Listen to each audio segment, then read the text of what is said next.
Holy shit, what the fuck? Holy shit, what the fuck? Why's our team about electrocuting our own balls?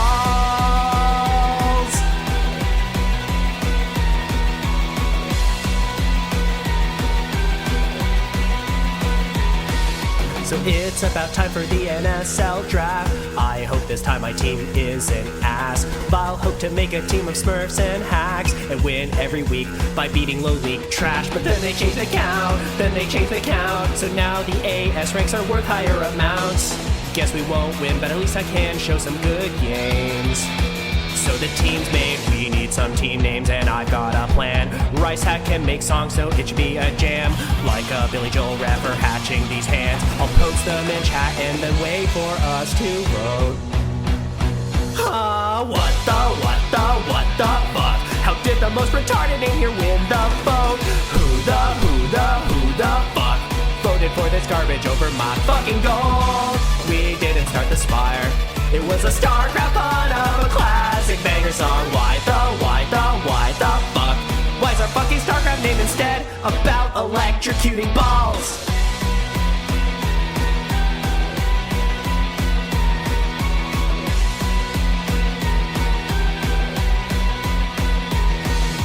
Val seems to think the name is totally rad, but I know the name we got is fucking bad. No one will want to say our name in cast, and who can remember it? Not even Rice Hat. And so who can blame the cast? When Rice Hat pulled this name straight out of his ass? And it's a cringy isekai reference at that. Cause our name is that time I got reincarnated into the StarCraft universe and forced to play every week for a team whose name I didn't vote for, or else my balls get electrocuted. Why the fuck? Why's a fucking Weecha reference in our name? Rice Hat, suck a big fat cock for making this our team name. Oh, my name was so good.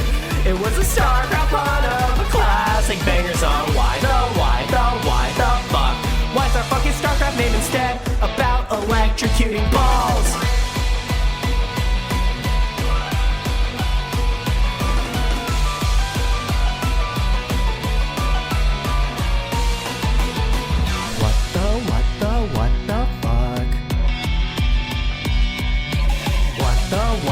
What the fuck? Maybe if I won some games I wouldn't be mad. What the fuck? How did the most retarded in here win the vote? Who the fuck voted for this garbage over my fucking gold? We didn't start the Spire. It was a StarCraft part of a classic banger song. Why the fuck? Why's our fucking StarCraft logo have instead Escalade? Who's not on our team electrocuting me?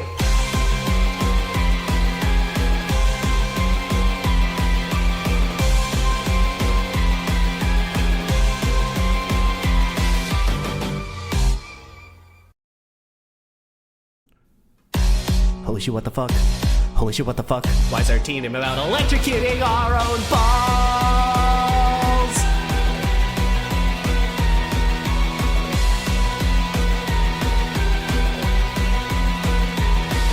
So it's about time for the NSL draft. I hope this time my team isn't ass. I'll hope to make a team of Smurfs and hacks and win every week by beating low league trash. But then they change the count, So now the AS ranks are worth higher amounts.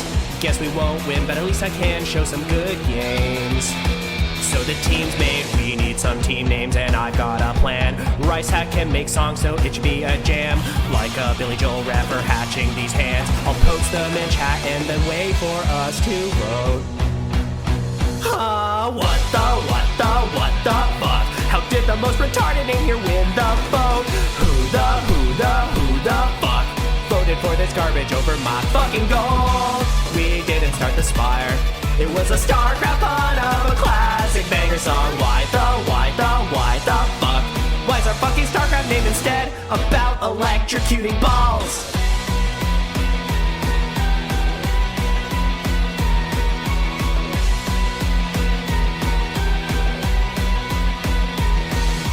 Val seems to think think the name is totally rad, but I know the name we got is fucking bad.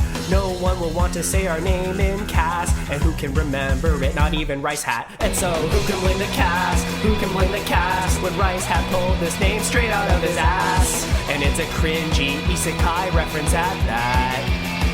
Cause our name is that time I got reincarnated into the StarCraft universe and forced to play every week for a team whose name I didn't vote for, or else my balls get electrocuted. Why the fuck? Why's a fucking Weecha reference in our name? Rice Hat, suck. Suck a big fat cock for making this our team name. Oh, my name was so good. It was a StarCraft pun of a classic banger song. Why the fuck? Why's our fucking StarCraft name instead about electrocuting balls?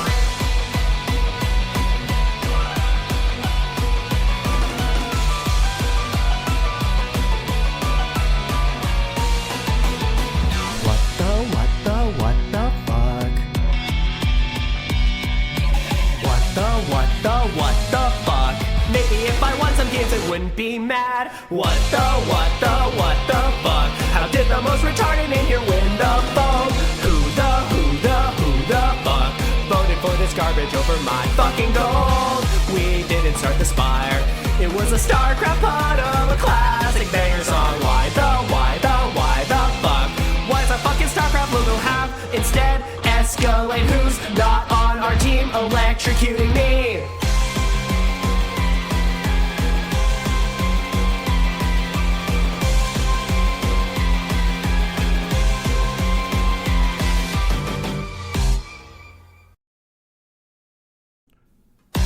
Holy shit, what the fuck?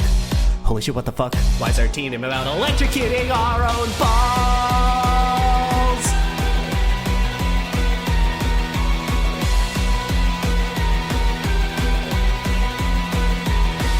So it's about time for the NSL draft. I hope this time my team isn't ass. I'll hope to make a team of Smurfs and hacks and win every week by beating low league trash. But then they change the count, So now the AS ranks are worth higher amounts. Guess we won't win, but at least I can show some good games. So the team's made, we need some team names, and I've got a plan. Rice Hat can make songs, so it should be a jam.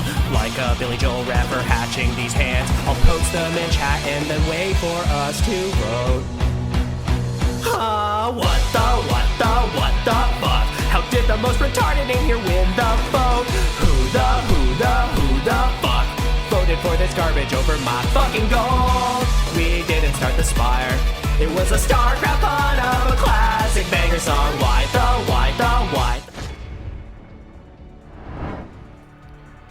Hello, ladies and gentlemen. It is time for the NSL cast. Today, we will be showing games from week 2 of the NSL playoffs. This is, in fact, the semifinals. Specifically, I will be casting games from my team, which is team, shit. That time I got reincarnated into the StarCraft universe and forced to play every week for a team whose name I didn't vote for, or else my balls get electrocuted. And we're playing against Team Penis Prophecies. So, anyways, do you guys like my title? It's gonna be the ultimate showdown between. It's gonna be between penis and balls. That's how it is. This is NSL, guys. This is what NSL is. This is NSL. It's penis versus balls. That's the semifinals. I have a couple games that I was thinking of casting. Normally, people highlight which good games or games they think are good and ought to be casted, but nobody highlighted anything this time around.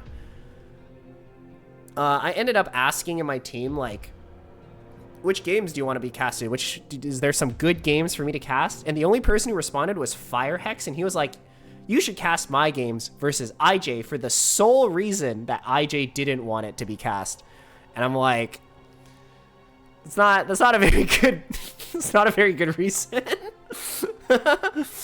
So what I ended up doing is, I mean, if you think it's actually like a good game for like a cast, I'll do it. But if your sole reason is because someone didn't want it to be cast, I don't think that's a very good reason. Anyways, since that is the case, I just picked out a bunch of ones that I think would be fun.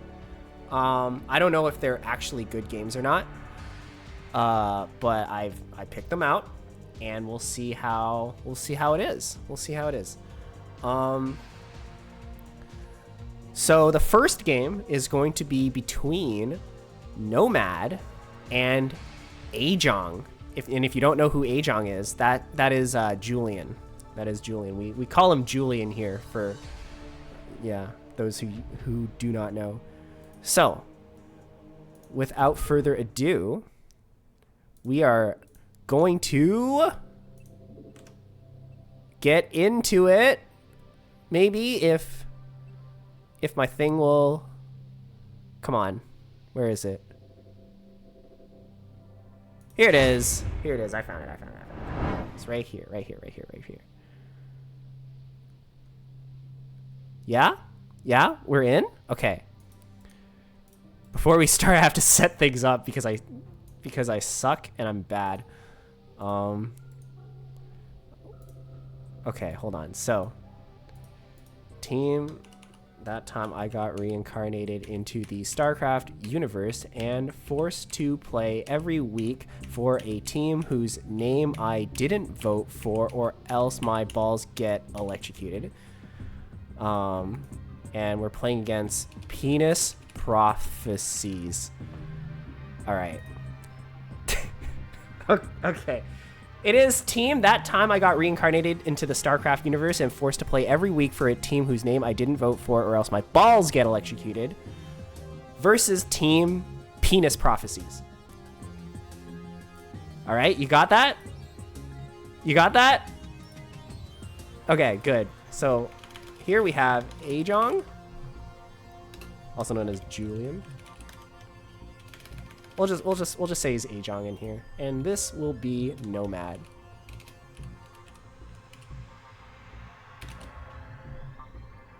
All right, we are not on Butter. This is, well, shit. What map is this? This is not CPL 11. This is NSL 8. Okay, we are in the semifinals, and this is. What map is this?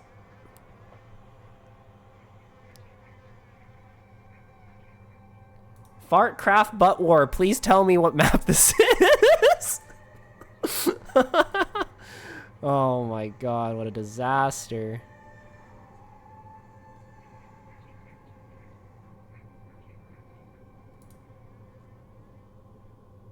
This is Starfire Shard. This is Starfire Shard. This is Starfire Shard. This is Starfire Shard. Okay. All right. Without further ado, this looks like the map I didn't choose to play on this week, but admins picked it, so we must play or else our supply will be blocked. That's a good, you know what? That's a good NSL team name. That is a good NSL team name. I'll give you that. Oh, and I'm also going to turn off sound alerts. I need to remember to do that. Ain't no sound alert. Ain't no stupid alerts going off in the middle of our professional cast. By God, we have a professional cast, all right? All right. Sound alerts have been paused. And without further ado, this is the actual start of the game. Spotting. On the top right-hand side of Starfire Shard, we have our 2200 plus Protoss player. It is Nomad. And on the bottom right, our Zerg King. It is none other than Ajong, also known as Julian. Game has started, and absolutely nothing has happened so far, except for the fact that this Overlord is, in fact, scouting in the correct direction, while Nomad seems to be sending his probe not out to scout, but to build a base. And now he's sending it to scout. And he is going in the right direction, so both players making the correct move, which is correctly guessing where your opponent is. It's a very important part of the game. Very important part of the game.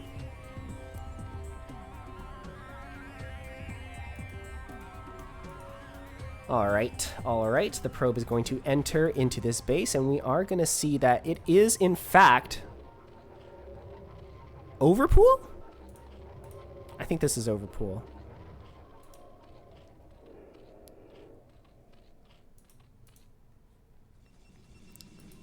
And I want to see what the Protoss is going to do with his build, because so far we have a pylon, and we don't have a forge, and we don't have a gateway.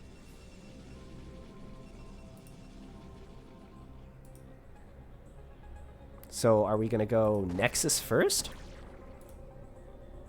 Against Overpool? Yeah, I mean, as long as you can keep this probe alive, honestly, like, I feel like you should be allowed to be that greedy. But he, in fact, decides to play it safe. Puts down the forge in the end anyway. And that is the smart move because the Overlord is going to see everything. So I think if the Overlord spots that he went Nexus first, Julian could easily just like spawn a bunch of Lings and attack. And that would be very difficult for the Protoss to deal with. So he makes the smart move, gets the forge, and now the game is officially underway. First cannon goes down. Just as the Lings are coming up, there is a total of 5 of them. The 6th one chasing this probe. But ultimately, these 5 Slowlings should not do that much. They should not do a whole lot. Especially now, since the gateway is coming up as well. Oh, but they are going to get here before the cannon finishes. Oh, this is a little bit scary. Nomad pulling the probes. Good move from him. It is going to delay this cannon from being attacked. 2 probes go down. That is a good early advantage for Zerg. And now these Lings are going to be a bit of a menace as they just kind of stand here and prevent this from being mined. And there really isn't that much that Nomad can do. Fortunately for Protoss, there isn't a whole lot that these Lings can really do at this point. But overall, this is just a good move for Zerg, right? We're delaying mining. And this is putting on a lot of pressure for the Protoss, I think. Behind this, we are, in fact, taking this base. Our natural did, in fact, finish. There was originally a pylon that blocked this, but that is no longer the case. We're getting a good... honestly, like, our macro is pretty good right now. Everything proceeding mostly according to plan. Oh, good probe drilling. Nomad cleaning this up with basically minimal effort. And now he gets to finally mine from these patches. Ultimately, I think that was probably pretty good for Zerg, although it is pretty painful losing all those Lings, and now you have to remake them. As you can see, 2 Lings are in fact on the way. Right as these Zealots are coming across the map. Only 2 Zealots.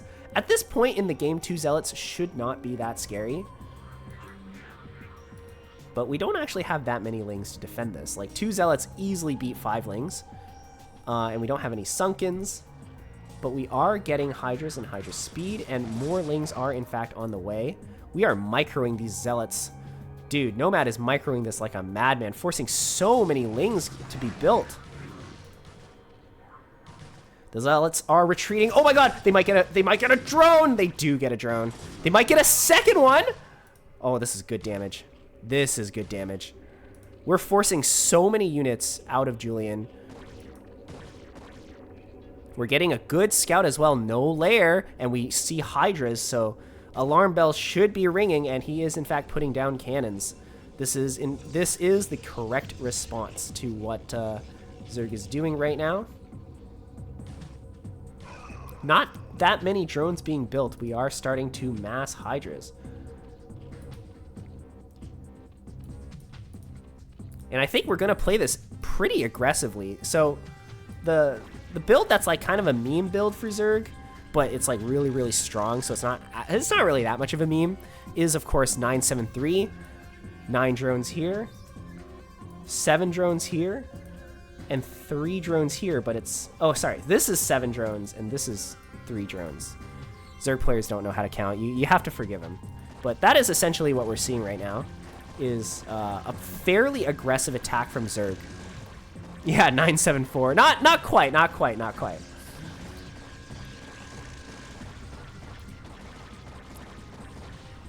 We're gonna tear down the gateway. No gateway behind this, so these are the total amount of zealots that is gonna exist presently. We are actually gonna go for it, going in, killing one of the cannons, ultimately trading 1 cannon and a couple lings for a one cannon for a couple lings and a Hydra. Not sure if that's actually what we want to be doing as Zerg. We're starting to poke in here. Unfortunately, I don't think we can tear down this pylon. Oh, losing a Hydra for free. We definitely can't afford to be doing that at this point in the game. But Nomad has to play this very, very... He has to pay attention, right? Because the thing with cannons, and this is something that is a little bit deceptive, right? So cannons are, in fact, very strong. They do a lot of damage. They attack very, very quickly. But they only have 100 shield and 100 HP. So they're actually quite fragile, right? So 6 cannons might seem scary, but if you don't have anything in front of it, it can easily fall. It can very, very easily fall. But it doesn't seem like Julian wants to commit to this attack. We see that he's pretty much stopped building Hydras. We're now focusing on tech, focusing on getting more buildings, getting our macro up. We're starting to see a lot more drones at each base. So it just kind of seems like Julian's plan was to force a lot of cannons out of Protoss, slow down their economy, and then go back to droning ourselves. This Overlord spots a attempted move out from the Protoss, so we know they are looking to get a little bit aggressive, and speed is in fact finished, which is a little bit weird because normally you will see Corsairs first, right? That's kind of the standard opening for Protoss. But it is, we are in fact going Sairless. And I remember in one of the Discords, I mentioned like, we needed a new name for Sairless, right? We can't just call everything Sairless. And I think what we're watching right now is Zealot Speed Sairless off of like 1, 2, 3, 4, 5 gateways. So what did we decide to call this again? The Runners build? I think this is the Runners build. And now we see the Zealots are, in fact, running across the map. A good Sim City here from the Zerg. This is going to be hard to break for Protoss. I don't know if he's going to be successful in this endeavor, but we are, in fact, running in the Runners build, going in at full speed. The drone micro is insane. That was a really good drill, but it does cause a lot of drones to fall. But this Sim City might be a little bit too good for the Protoss, and he decides to retreat. This attack ultimately not achieving its goal, but getting a fair amount of damage done on the probes. We see the probe count is shooting up much higher than the Zerg's drone count. We get a muta for free, which is always good, and now we're seeing if we can rotate or at the very least scout around a little bit to spot for any kind of hidden bases, any kind of bases that we forgot or did not, build defenses for. But ultimately, this attack it's pretty much fully repelled from the Zerg. And because there's no Corsairs behind this, mutas are in fact quite a threat. That's why we see so many cannons in the main, 4 of them surrounding the mineral line like they're turrets in a ZVT. Oh my god, why are there no probes here?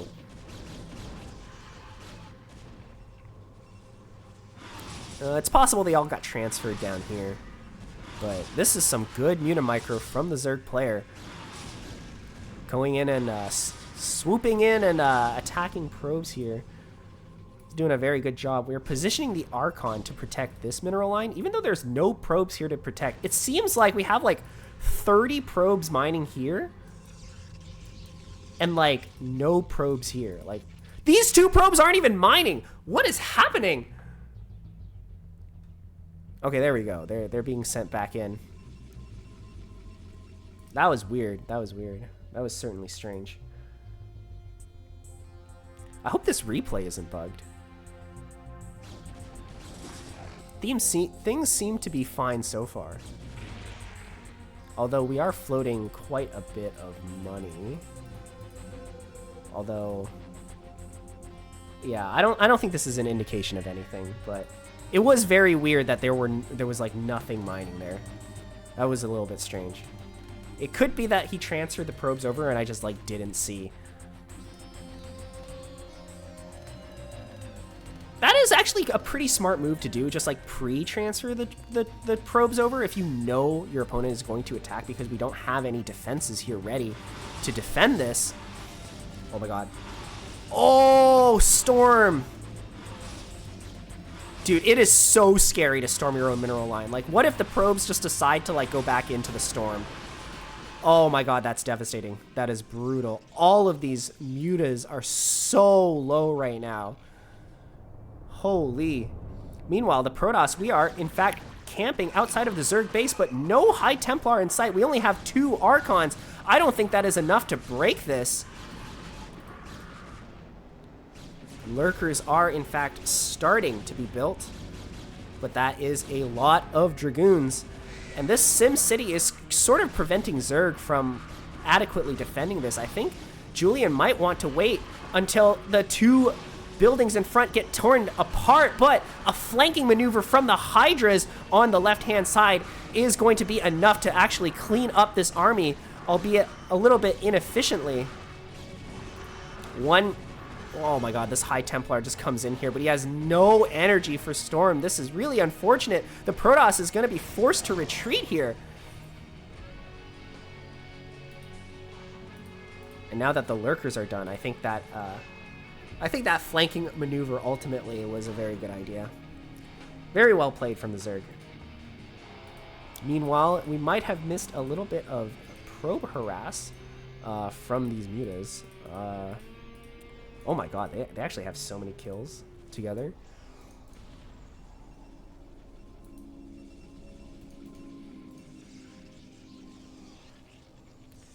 Protoss is, in fact, getting a 3rd base. We are taking the mineral 3rd. As a Zerg player, you usually want to take a gas base, but I think for Protosses and Terrans, like, mineral bases are fine. They're not like ideal, so you would eventually want to take a gas base, but it's a perfectly fine base to take. Especially if it's like easily defensible. That's like pretty important. All right, we are moving back in. The Zerg player has already started to spread out the Lurkers in anticipation for Storm. These are good distances. Each Lurker can only be... Each Storm can pretty much only hit 1 Lurker at a time, and that's exactly what you want as Zerg. This is textbook ZVP from Julian. Nomad is positioning a little bit outside of the Lurker's range, but we do decide to go in. Storms are now being thrown down. That one didn't really hit anything, and this High Templar is just kind of derping in. They decide to morph into Archons, but unfortunately, even though the Lurkers are well spread out, that does not bode well if your opponents are, in fact, Dragoons. They are going to clean up this defense. And where are the Zerg's units? Well, we know where their gas all went. Oh my god, we see Guardians. That is not something you usually see at this point in the game. And that is a lot of Sunkens.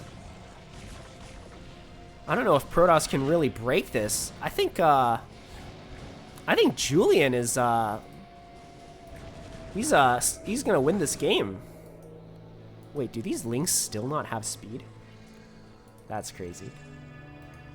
Alright, so we finally decide to retreat. This Nexus is going to go down. This is a devastating blow for the Protoss. Oh my god, and now the Lings are going to start attacking here.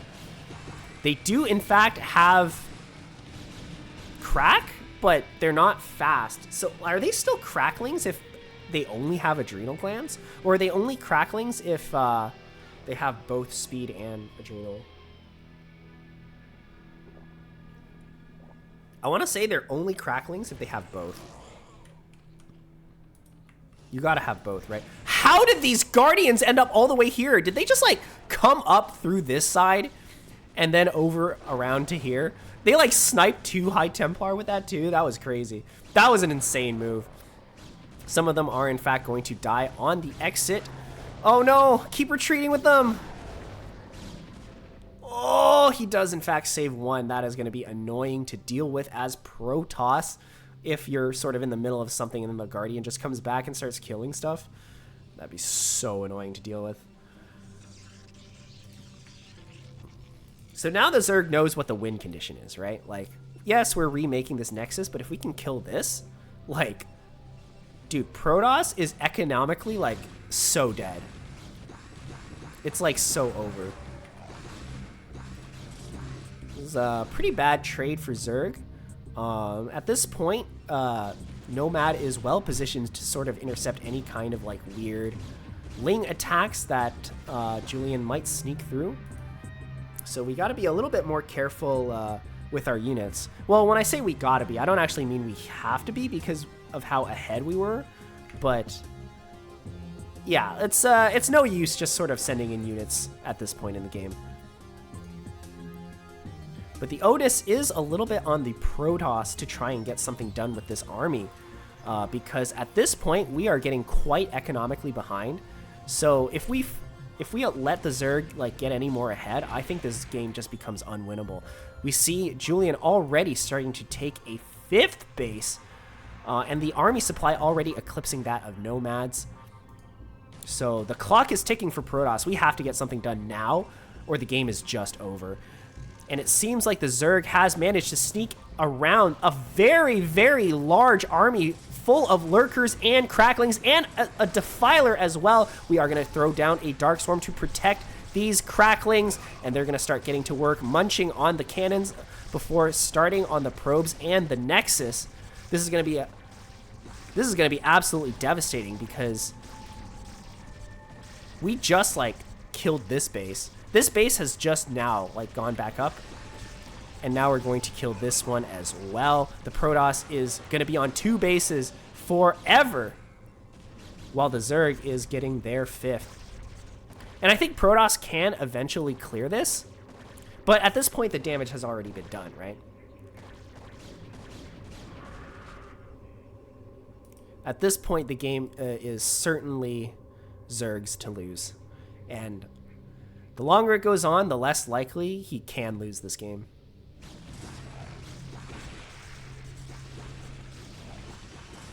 So we are starting to clear this, but reinforcements are sort of streaming in. 4 lurkers run up and begin to burrow while the cracklings attack out in front. Hydra's coming in from behind, gonna try and clean up this army. Storms being thrown down, but none of them nearly good enough to turn this game. I think we're gonna be seeing GG fairly shortly from Nomad. He calls it good game. Good game.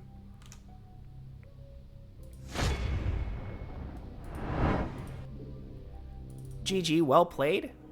That would be 1-0 for Julian and our team.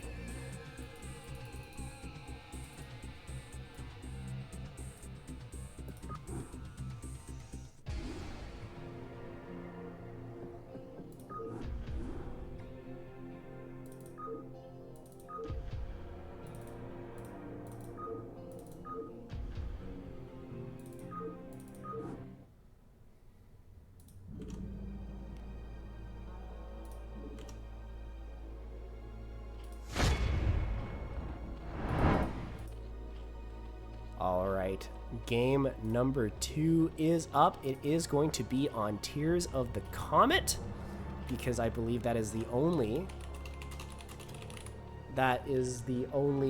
space terrain map that we have, so it has to be Tears of the Comet. Can't be anything else. Up 1-0, our Zerg player, Aizhong, also known as Julian. Spawning on the top right, our Protoss looking to make a comeback. It is Nomad. So that first game went pretty decisively in Zerg's favor. We saw Protoss go for the Sairless build, Runner's variation. Which is, I hope everybody, all the amateur casters, guys, listen up, all right? Sairless with Zealot speed, attack, that's the Runner's build, all right? We're going running today. That's what we're doing. No flying, just running. Sairless with Reavers, that's the taxi build, because you're taxiing a Reaver over to their base. You're hailing, the Reaver is in fact hailing a taxi. And this has only apparently happened one game, I think. And I believe it was a Vint game where he went Sairless. Actually, I'm not sure if this was PVT or PVZ, but if it was PVZ and we went Sairless with the Reavers, no shuttle, but we are attacking with, we are actually pushing with the Reaver without a shuttle. That's the crawling build. All right. Do you hear that, other casters? Those are the variations of Sairless. All right, this time around we do in fact go Nexus first. That is a crazy move, not scouting the Zerg and then going Nexus first. That's crazy. That's crazy. We might get punished for this, actually. 2 Lings are already out. 4 Lings. This is a drone. But look, this drone is already starting to attack the photon cannon. This might be bad. This might be very bad for Protoss. I don't know if this cannon is going to finish in time. So the Protoss might, like, we need to pull probes. All right, so Gateway does in fact get built. Oh! 2 probes do in fact block this, but not enough because there's a little gap here. And this cannon is going to barely finish, but not in time to kill these Lings. Oh, no. Oh. Okay, no, we're not Ling rushing fully. I think if Julian committed to this, he might have actually won the game. But I don't know. I mean, I'm not a Protoss player and I'm not a Zerg player, so it's a little bit hard for me to judge, like, whether or not you can actually win in this situation. But ultimately, we'll never be able to find out because we did, in fact, drone behind this. Still, that was really good damage. I think we killed like 2 or 3 probes for 4 Lings. That is already, like, mathematically in favor of Zerg. 3 probes do, in fact, cost 150 minerals. And 4 Lings cost 100. So this is already good for Zerg. He might have actually killed more. I'm not sure exactly how many. Even if he only killed 2 probes, that's still good, right? Because we killed 2 probes and a cannon.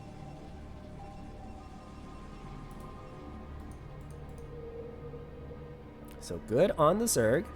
We stole the gas here, which is a very interesting move against a Protoss who went Nexus first. So I don't know, like, you can just take this gas, which is that's exactly what Nomad did. Not too adversely affected by this cheeky little gas steal. But it is going to give the Zerg a little bit of scouting information. Like, we see the timing of the core. That's not nothing, right? This isn't, like, completely, like, useless. Lair being built pretty fast. That makes me think that we are going to go Muta this game.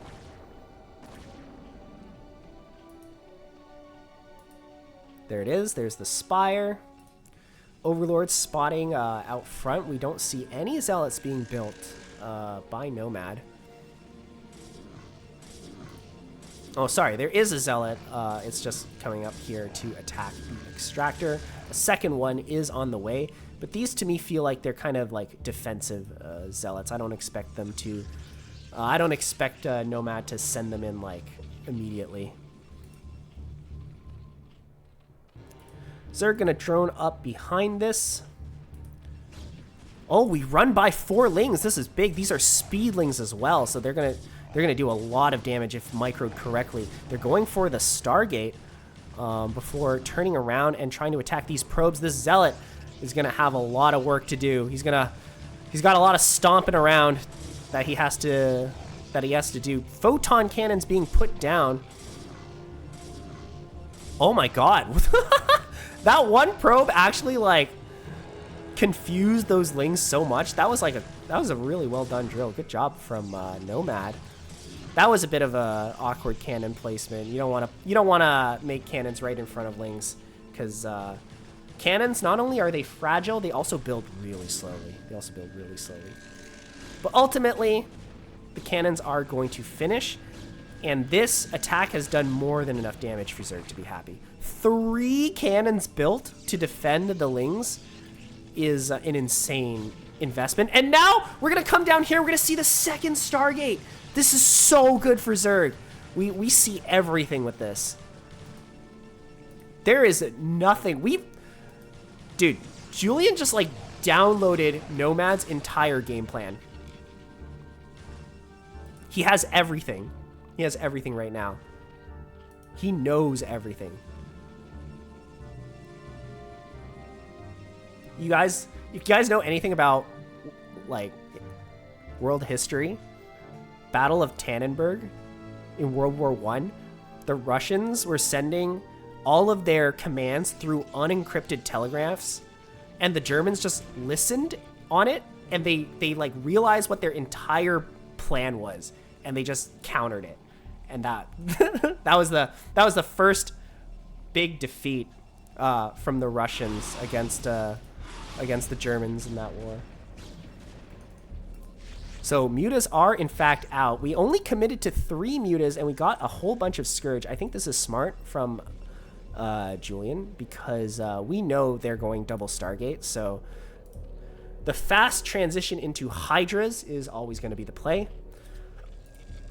And the Scourge might be able to catch out the Corsairs before they can get into a high enough count, right? To one-shot any amount of Scourge, you're going to need +1 and 5 Corsairs. All right, +1 armor being built. Cannons placed everywhere. Double Stargate means that there is no amount of mutas that will be able to overpower our Protoss base. But unfortunately, because we only built 3, there's not a lot of this. In a way, this has sort of become wasted defense, right?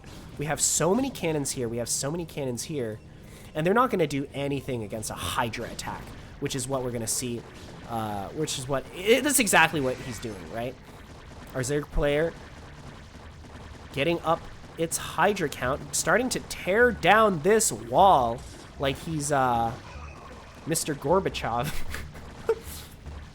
Oh, I'm sorry. Second Stargate was canceled. I didn't even notice. Second Stargate got canceled. That is smart from Nomad. That is the correct move here. You need that money. You need that money for sure.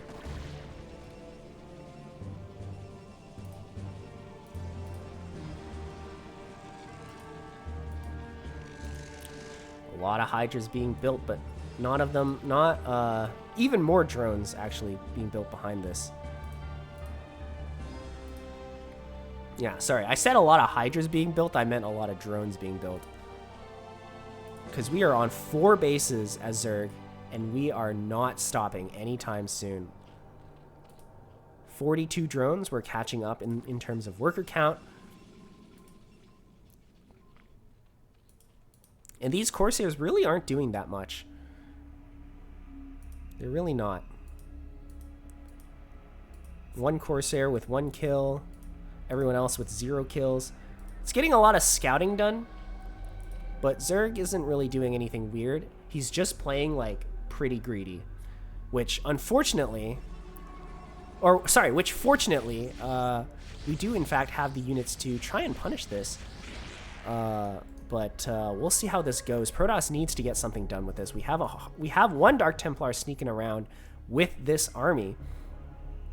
So this attack could, in fact, be devastating if we're not handling it properly as Zerg. But we do have a Spore Colony built here, which will be able to detect, you know, anything that any invisible men that the Protoss try to throw at them. Spore Colony here as well, and 2 Lurkers burrowed here. 2 Lurkers burrowed here, and Spore Colonies here. Dude, we know everything. The way Julian just countered every single thing that Nomad was going to do at this point. And Nomad doesn't even have an observer to try and, like, you know, deal with these Lurkers, right? Like, if we went in here, maybe we get some drone kills if he wasn't looking, but ultimately everything's just going to die to these 2 Lurkers because we have no detection. Robo Facility does, in fact, finish, but our observatory is still not done. So Protoss doesn't really have much choice right now. All he can really do is take a 3rd base. But of course, if Protoss is taking a 3rd base, Zerg can take their 5th base. At least in this game. I don't know if that rule applies in general, but in this game, Protoss is taking the base. I can also take a base.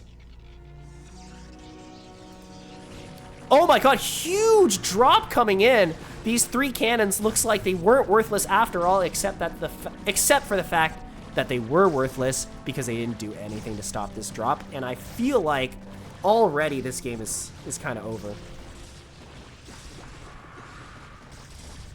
Protoss is going to, in fact, clean this up. Some good storms do go down for Nomad, but yeah, losing this Nexus when, you know, this one isn't even done yet. Wait, what? Oh yeah, sorry. I don't know what I was thinking there. I thought he put a cannon in the place of the Nexus, but no. It was just sort of on top of it. We are eventually going to clean this up, but this is devastating damage. This is really, really bad for Protoss.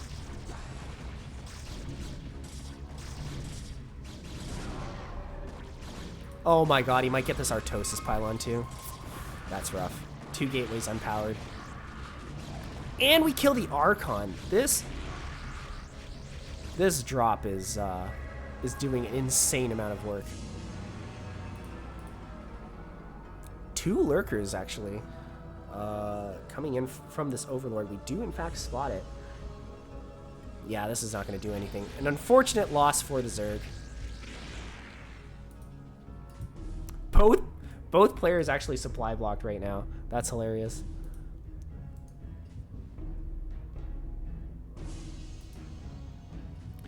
And now Protoss is on the offensive. This is pretty much his only move. This is like... I feel like we're starting to see... what is it? Like a mate in 2 here. Like at this point, Protoss is forced to attack. But Zerg seems pretty ready for it. We have Lurkers set up. We have more that are making. And this looks like more than enough army to deal with this. Yeah. Nomad sees the army, realizes the gig is up. GG's. And that is put 1 on the scoreboard for Team Balls.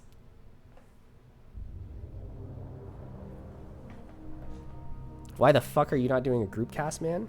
What, do you want to cast with me, Anderson? It's a bit of a last-minute decision.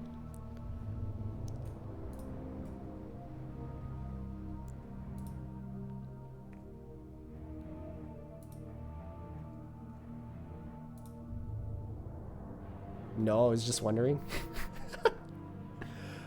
I feel like when you come in and say that, I'm like assuming that you want to cast with me. All right.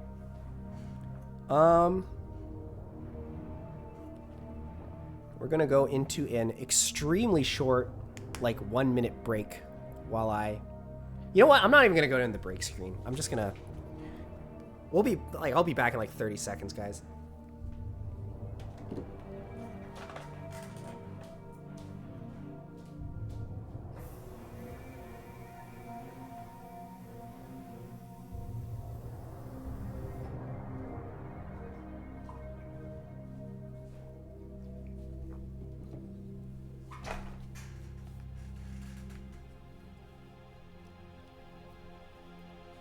All right, I'm back. And I filled up my bottle of water. All right. Since I see Abji chatting in the chat, I think I know which game I'm gonna cast. I think I know what will be my next game. I think I have a fairly good idea of what I want to do.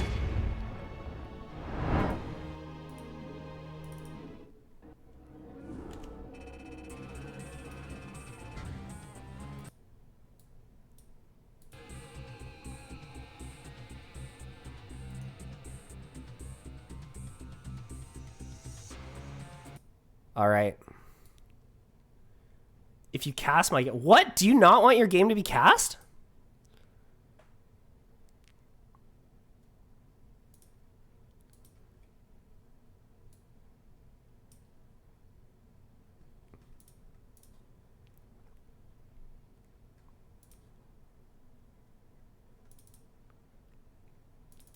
I take your complaints seriously.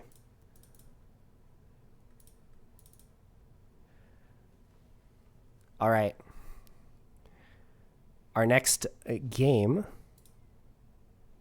will, in fact... Let's go back in here so that I can start doing stuff.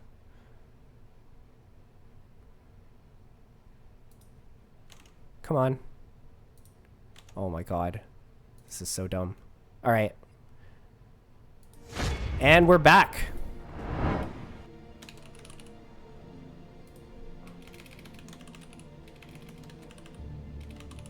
Wait, what? How do you capitalize this guy's name? Agji?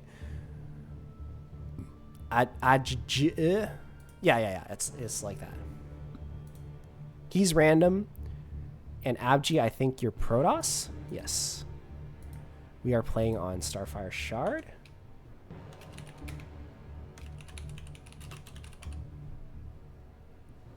Oh, it's the other way. No. It's definitely this way. It's for sure this way. Wait, are you? No. I see on the spreadsheet. All right, fine. You win. All right, Anderson, you win. Goddamn. Okay. I am looking at the top right because we are, in fact, spawning on the top right. Our purple Protoss, who is, in fact, playing random. It is Urks Agji. And on the bottom right, playing for team. That time, I got reincarnated into the StarCraft universe and forced to play every week for a team whose name I didn't vote for, or else my balls get electrocuted. It is Abji.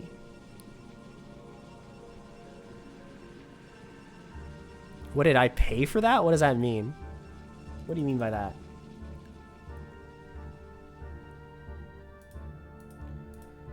Okay. So, Abji does not know that Agji. How do you pronounce it? Is it Agji? I'm just gonna say Agji. It's gonna be Agji versus Abji. Oh my god, I can't even say like, oh, they're the Protoss player. Because they're both Protoss. Agi? Agi. So on the bottom we have Abji, and on the top we have Agi. You can call me ABG. Okay. All right, Abji. Abji.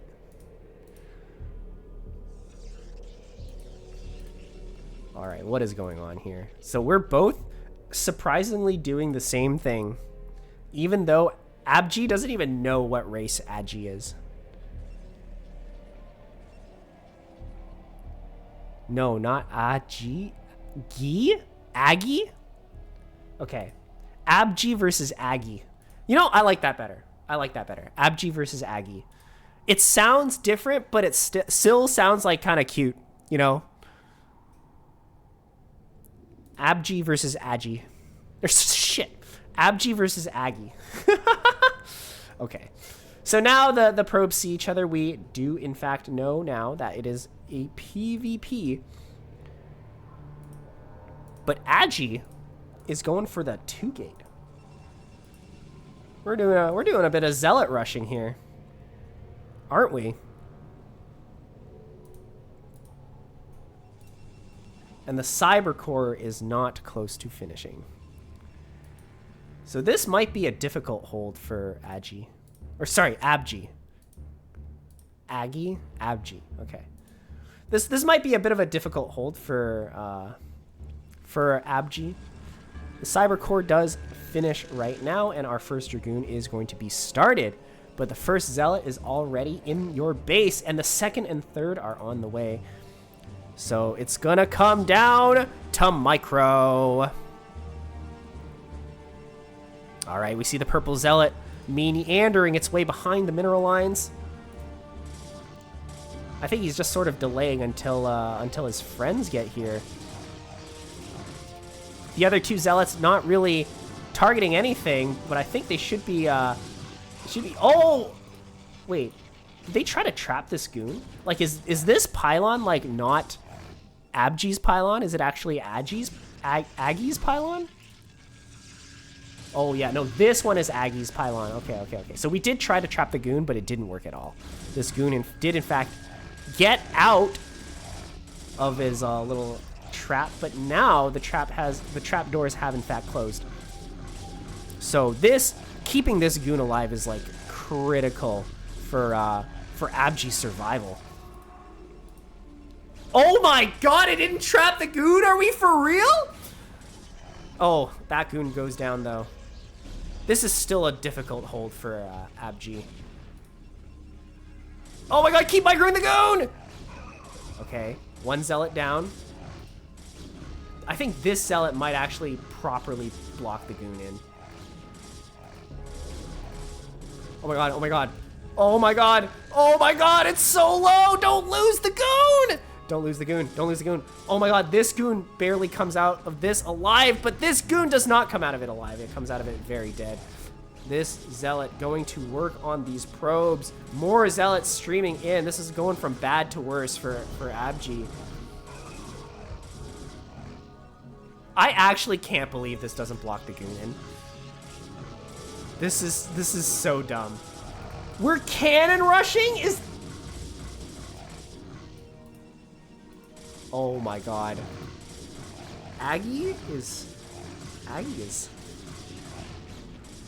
He's kind of mean. How could he do this? He's a bit of a cheeser. I think Anderson would be proud. He clipped. Oh my god, he made a clip. Of course he did. Anderson is very proud of you. I already know. He didn't say anything, but I know he's proud. There we go. GG Abji calls it. That is game number 1. Oh my god, I forgot to reset the score. Okay. So, this entire time this game was 0-0, and now it is 1-0 for Aggie. Okay? You guys got it? This looks like my games.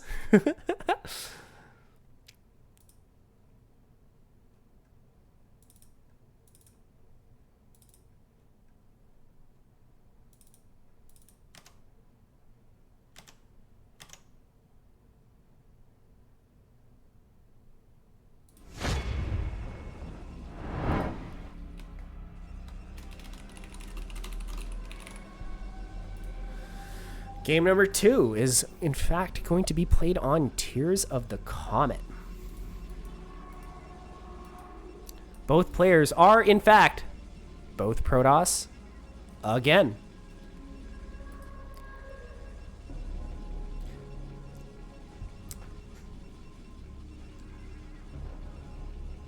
Unfortunately, the failed capitalization of Aggie's name on the spreadsheet has shaken my faith in the spreadsheet. So now I'm questioning if Aggie's even random. Like, did he just pick Protoss? What are the chances he gets Protoss twice in a row? What are the chances?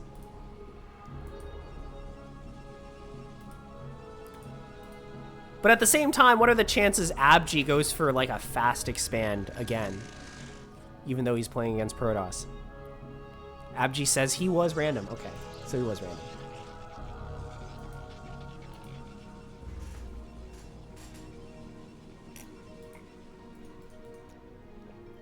I guess the strat as Protoss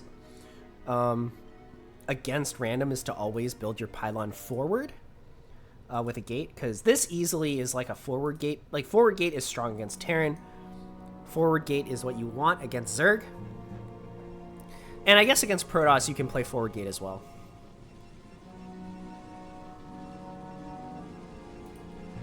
For Terran, it's a bit different, because I feel like you don't want to... You don't actually want to go... I don't actually want to go factory when I play TVZ. But of course, not everybody can be like me and just play like... Just play... Do you know how I like to play against random? Do you want to know how I like to play against random? Hold on. Twitch wants to do an ad break, and I don't want to do an ad break. But I only have 2 snoozes left. Okay. We'll snooze. Alright. The way I like to play against random as Terran is... Because some builds... Like, every build is like... Okay, I guess you can go factory. Like, you can play factory against Zerg. I just don't really like to. But you can go factory against Terran or Protoss. Like, the build is very similar in that regard. So, when you're in Terran, you just go factory expand. I don't like to do that. What I like to do is I just guess what race they are and play a build meant for that race.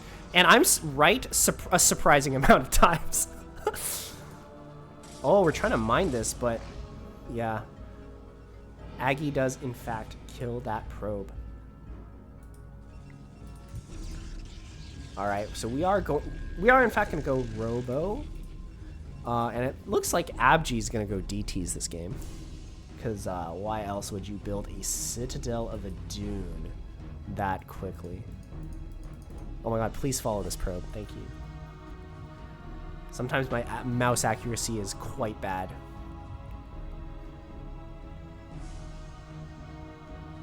Citadel of Adun is now built. We do not have enough gas for our Templar archives quite yet.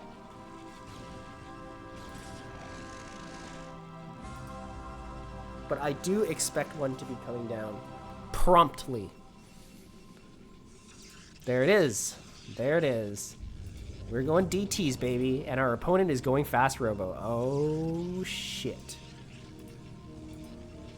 But we are not getting Observatory. We are getting a robotic support bay. So...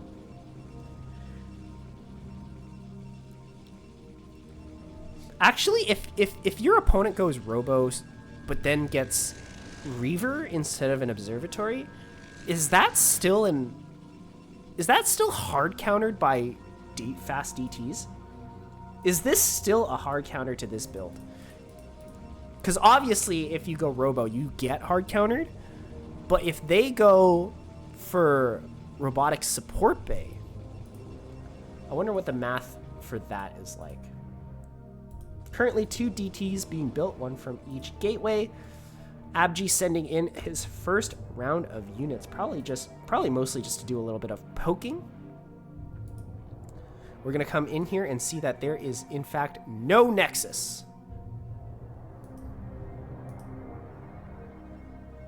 Poke up here, we get attacked by a goon.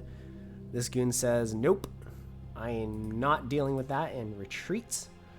The first two DTs out on the field already. And an observatory is in fact built. Oh no. If you don't get obs first, you will take damage a lot of times. That makes sense. I don't know if we saw the squiggles. I don't think we did. No observer is on the way. But we should know now, because the DT should start attacking. All right, DTs are in the base. Observer is being built, but not before the DTs start going to town on these probes. Oh my god. Already like 8 of them going down. More are going to be killed. Oh my god. Chrono boost it. Aggie really wishing for some chrono boost right now. Those 10 seconds of lost macro would have kept us in the game. Damn. Yeah, this is rough. We're down to 5 probes as Aggie, and I do not see any way he comes back from this. Look, Abji already has, oh, actually, if we can get damage done with this Reaver. I completely forgot he made a Reaver this game. But this is good damage, this is good damage, this is good damage. We just need to kill, like, almost every probe.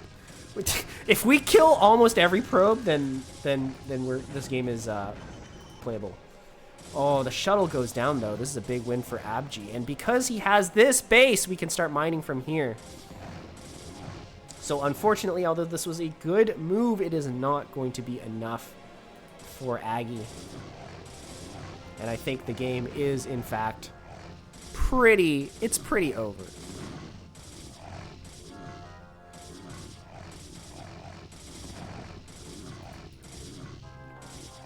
Why not build DT at home? Good question.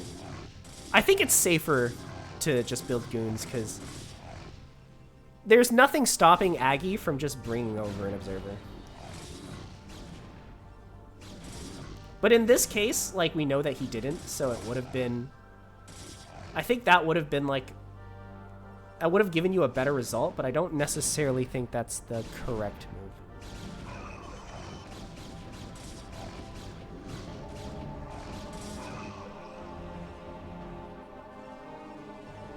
Yeah, but he could have had it like what if he had an observer here, for instance? Just like spotting.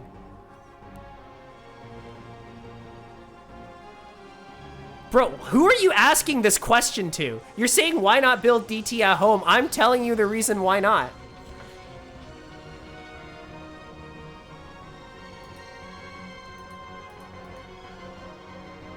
I guess Abji is in the chat. So Abji, do you want to inform Anderson why you didn't build DT at home instead of goons? If he's still here. By the way, this game is over. There's nothing that these goons can do. Yeah, see?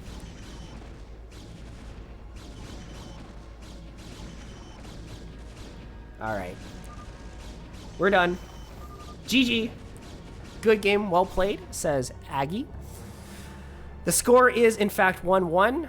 Twitch really wants me to do an ad break right now. They're not even giving me a snooze button. So we are, in fact, going to go into a break, and we'll be back in, like, I don't know, a minute.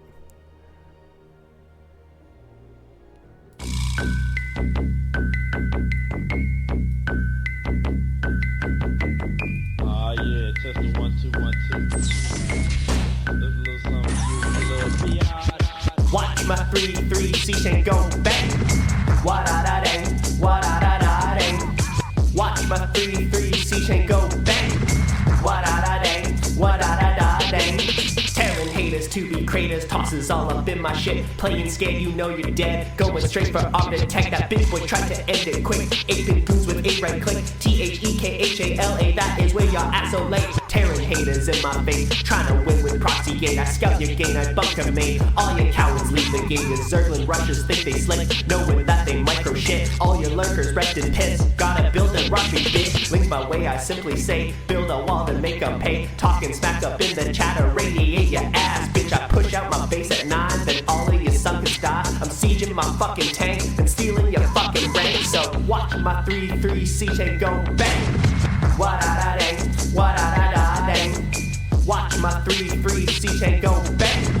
Wa-da-da-dang, wa-da-da-da-dang. There's a little something for you, you little biatch.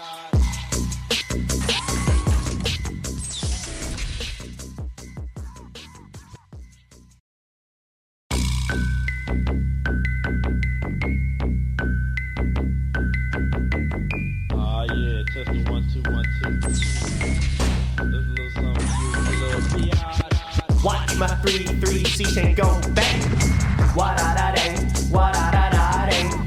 Watch my 3-3 C chain go bang. Wa-da-da-dang, wa-da-da-da-dang. Tearing haters to be craters, tosses all up in my shit. Playing scared, you know you're dead. Going straight for arm attack, that bitch boy tried to end it quick. 8-bit goons with a right click. T-H-E-K-H-A-L-A, that is where y'all at so late. Tearing haters in my face, trying to win with proxy gate. I scout your gain, I bunker made. All your cowards leave the game. Your Zerglin rushers think they slick, knowing that they micro shit. All your lurkers wrecked in piss. Gotta build and rush me, bitch. Link my way, I simply say, build a wall to make them pay. Talking smack up in the chatter, radiate your ass, bitch. I push out my base at 9, then all of your suckers die. I'm sieging my fucking tank and stealing your fucking rank. So watch my 3-3 C chain go bang. Wa-da-da-dang, wa-da-da-da-dang. Watch my 3-3 C chain go bang. Wa-da-da-dang, wa-da-da-da-dang. This is a little something for you, you little biatch.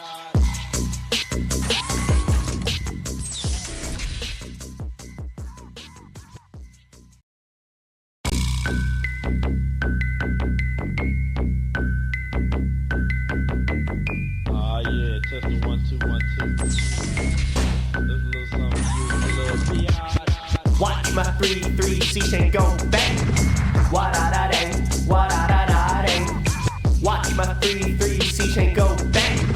Wa-da-da-dang, wa-da-da-da-dang. Tearing haters to be craters, tosses all up in my shit. Playing scared, you know you're dead. Going straight for arm attack, that bitch boy tried to end it quick. 8-bit goons with a right click. T-H-E-K-H-A-L-A, that is where y'all at so late. Tearing haters in my face, trying to win with proxy gate. I scout your gain, I bunker made. All your cowards leave the game. Your Zerglin rushers think they slick, knowing that they micro shit. All your lurkers wrecked in pit.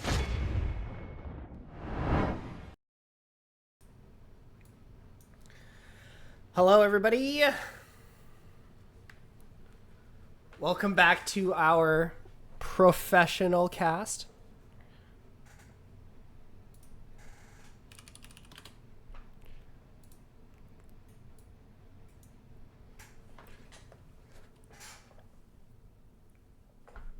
All right, Firehex.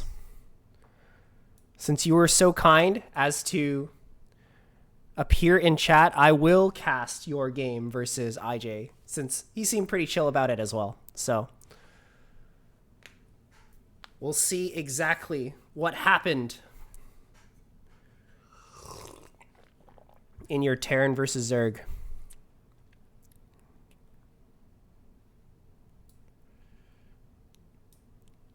I just need to find the games.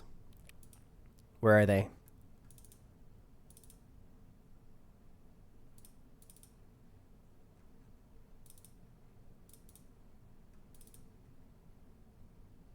All right. Let's get into it. Our third game, our third series of the night. Come on. Yes. Here we go. Firehex Terran against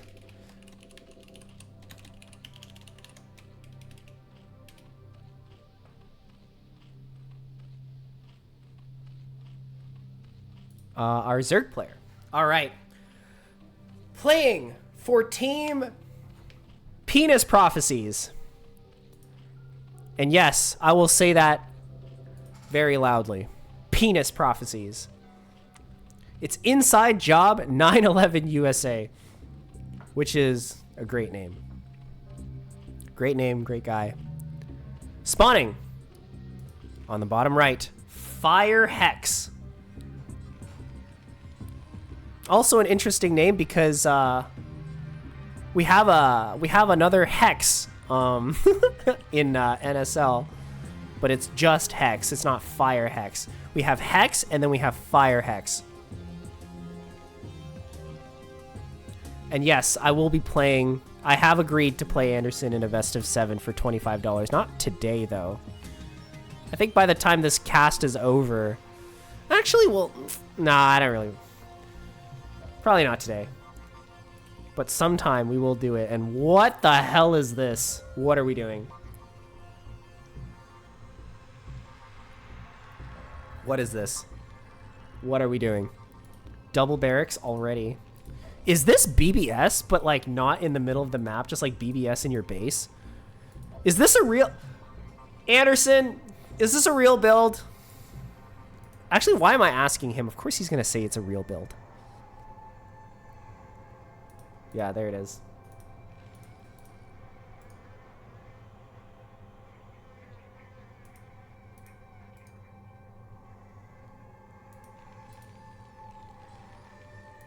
BBS.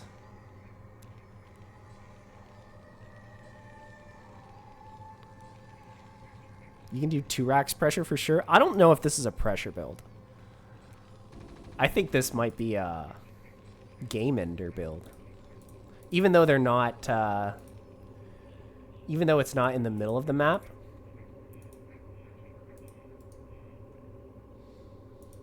I think the biggest thing is that IJ is going to think that this is 8 racks, but I don't actually know if the response to this is any different, whether it's 8 racks or BBS. Or sorry, BSB? Barracks supply barracks? Okay. But I feel like for IJ, the response... I think the response is still the same. You pull drones, you prevent the bunker from getting up.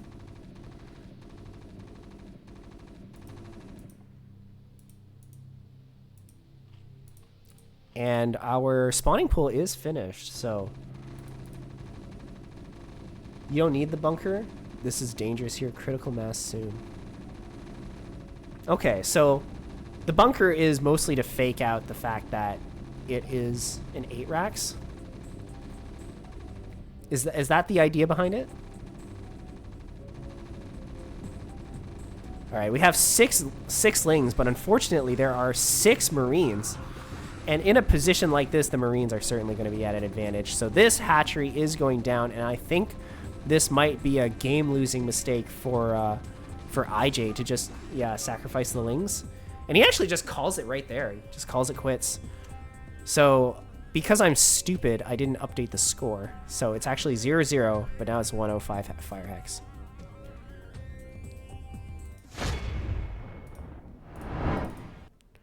All right. On to game number 2. If you want the bunker, you want the bunker if you can get, obviously, but at this point it doesn't matter. Okay. I mean, that looks like a scary build.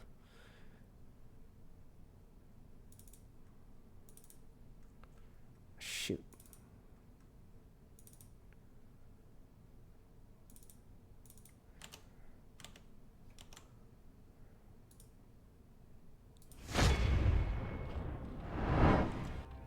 Okay. I also forgot to update the map in the first game. It said Tears of the Comet the entire time, but it was in fact Starfire Shard. But that's okay, because as long as the rest of the cast is professionally done, then this is a professional cast. Don't mind the fact that all the words are misplaced, because that time I got reincarnated into the StarCraft universe and forced to play every week for a team whose name I didn't vote for, or else my balls get electrocuted. Might be a bit of a long name. So long that it in fact pushes the balls, in fact, push the penis prophecies off to the side. But alas, we continue on with the most professional cast of the universe. Here we are, in fact, going for 9 supply, which is the standard supply timing for Terran. And we are, in fact, following the markings on the ground, which tell you exactly how to build your wall.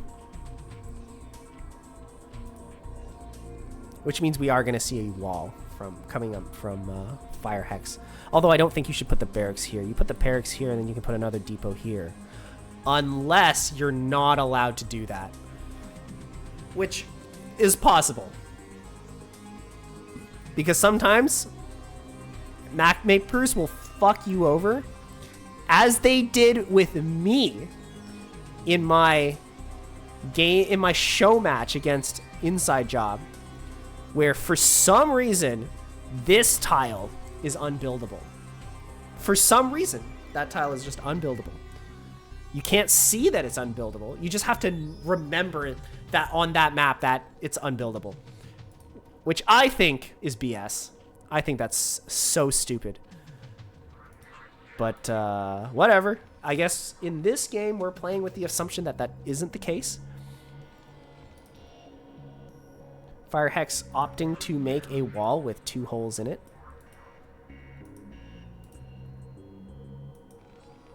This is still a good wall. It's just not an amazing wall. But the amazing wall might not be possible, so can't really blame him.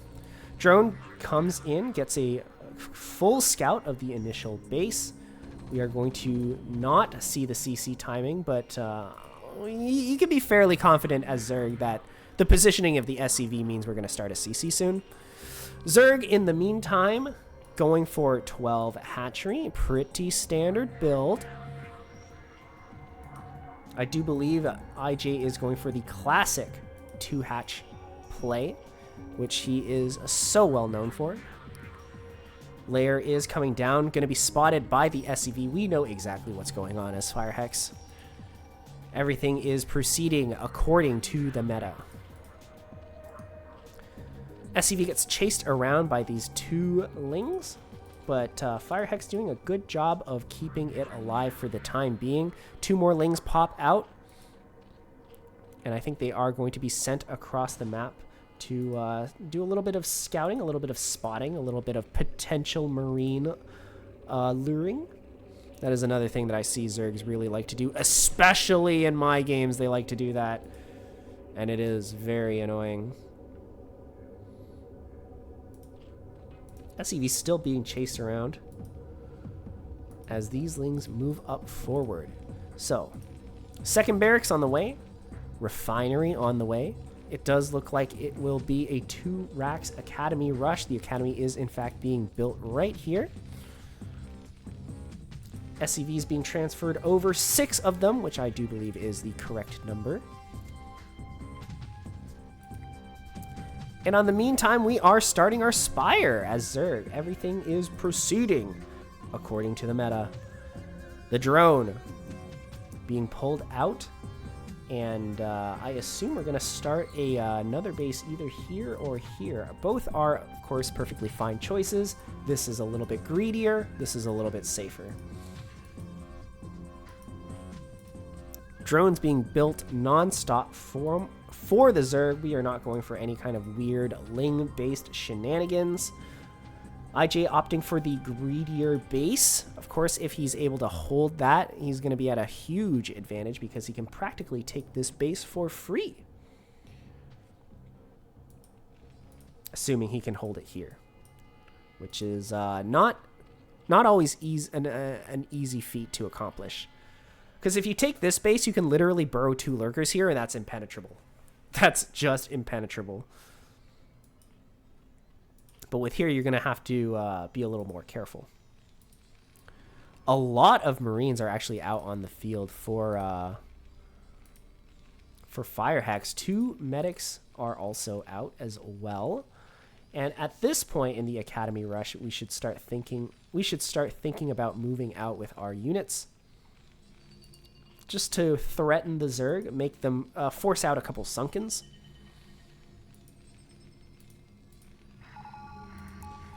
Turrets are being placed. They are placed pretty far out, which... Oh my god. How did you get stuck there? SCV. That is a very classic place for SCVs to get stuck, I think. 6 mutas out on the field. At the same time, we have a fairly sizable Marine ball moving out as well. +1 in range, not quite done. But these turrets are placed a bit like spread out. So normally you want 2 turrets to be in kind of like a similar place so they can kind of cover each other. If one turret is just by itself, the mutas can snipe it and not take a whole lot of damage. But Fire Hex isn't even going to try to like focus on any kind of defense. He's moving straight out. And these mutas need to be microed perfectly. Firehex doing a really good job of balling up the Marines. But unfortunately, if IJ has good enough micro, he should be able to kill off this army. Oh, good pick off, good pick off. Second Marine also picked off. Oh my god, and Firehex moves forward, gets a lot of shots off, and there are only 6 mutas left, one of which is extremely damaged. But we are committing hard into this muta push. Or into the muta harassment, the muta game, whatever you want to call it, because there are a total of 11 mutas out on the field. This is a scary number. But Firehex going up to 3 barracks, only now taking his factory, delaying the factory to put on a little bit more pressure with Marines and medics. And we're moving out once again. The medics are out in front. No, the medics! Why must you betray me, medics? But this is still a very, very, very scary Marine ball. If he's not careful, if IJ is not careful, he can easily lose so much of his mutas to this. And there is nothing actually back here. Oh my god, wait, there's not even a sunken finished. This might actually be game here if IJ doesn't if IJ does not micro these mutas perfectly. We might actually see GG and 2-0 coming from Firehex. Oh my god, why are the Marines not attacking? Marines! It is time for you to fire your weapon. All right, I guess you can get away with not having perfect muta micro if the Sunken kills like 7 Marines for free without being attacked. I guess that's possible. It's possible for that to happen. Behind this, though, Firehex getting all of the tech required, getting 2 starports, another barracks, floating his factory, and IJ getting everything he needs as well. 3rd gas, Hydra with lurker making. But Firehex is just going to continue mounting on the pressure. Honestly, who can really blame him? If he scans, and sees that there's still only 1 sunken, you cannot let Zerg get away with that. That is illegal. That is absolutely illegal. Unfortunately for him, most of his medics are home. I would not push until I have everything with me. But Firehex, a bit of a risk taker. We're actually just gonna go in, and there is still only 1 sunken defending inside Job's base. And where are the mutas? We need them here. 10 mutas are on the way, but we do need to micro them. We can't just let them take damage because 10 mutas do not beat this many Marines in a straight up fight. We are going to eventually clear this up. It does look like our muta micro is on point this game, but not before we took a ton of damage. Only 21 drones for the Zerg player. Everything sort of coming up Firehex this time around. Oh shoot. Actually, I don't know what button I just pressed. But vessels are on the way. Irradiate is on the way. And no lurkers in sight for inside Job. Alright, these mutas are dogging this group of Marines sitting outside Firehex's base. I think Firehex wants to threaten a 3rd move out. And he's doing a very, very good job controlling these Marines, making sure they do not get picked off. A big Marine ball like this is always scary if they're tight, but only if they're tightly packed. Only if they're tightly packed and shooting the mutas in a solid line or concave. Hydra's out on the field. 5 lurkers being made on this high ground here. 2 of them just now popping out. Burrow, burrow, burrow, burrow, burrow, burrow. All right, we burrowed them in a shape representing the team that he is part of.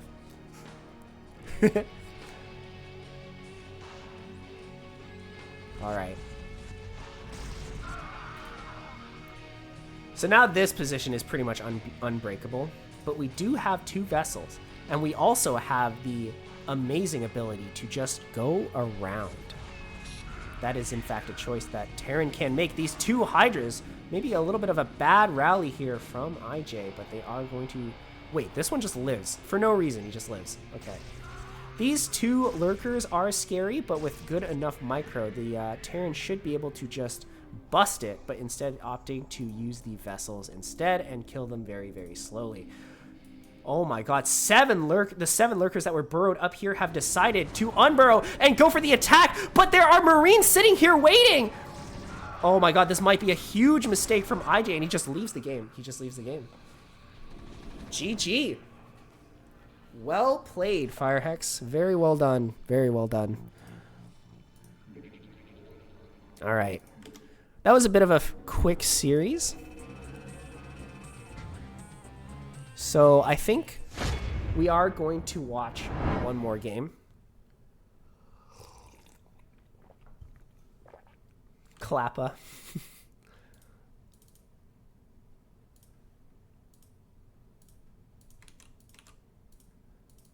And I think the game I'm going to cast is... I think we'll do another ZVT. What do you guys think? I'm thinking Keen versus Fonger. What do you guys say? Keen versus Fonger?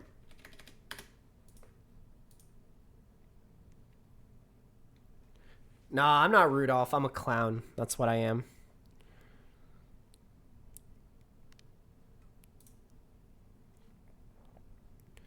I'm thinking we do Keen versus Fonger. What do you say? Another ZVT? It's my favorite matchup.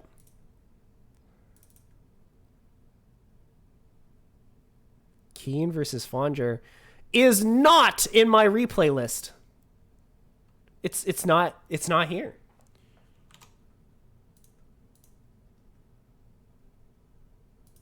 I don't have Keen versus Fonger. Oh. Did he not post the replay in the team chat?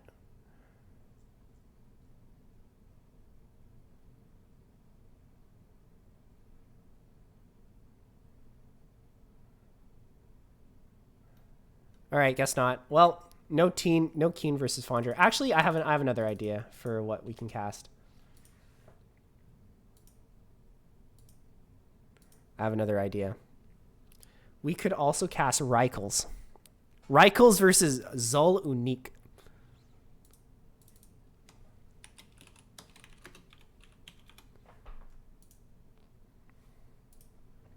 Yeah, I just don't have the replay for Keen. So, all right. We'll do Rykles. I love Rykles. Great guy.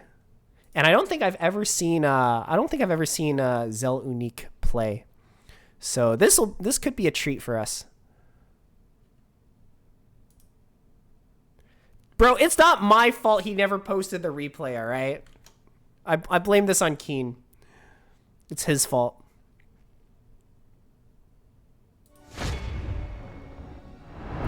All right, let me just set up the names. I believe Rykles is, in fact, on our team. Yes.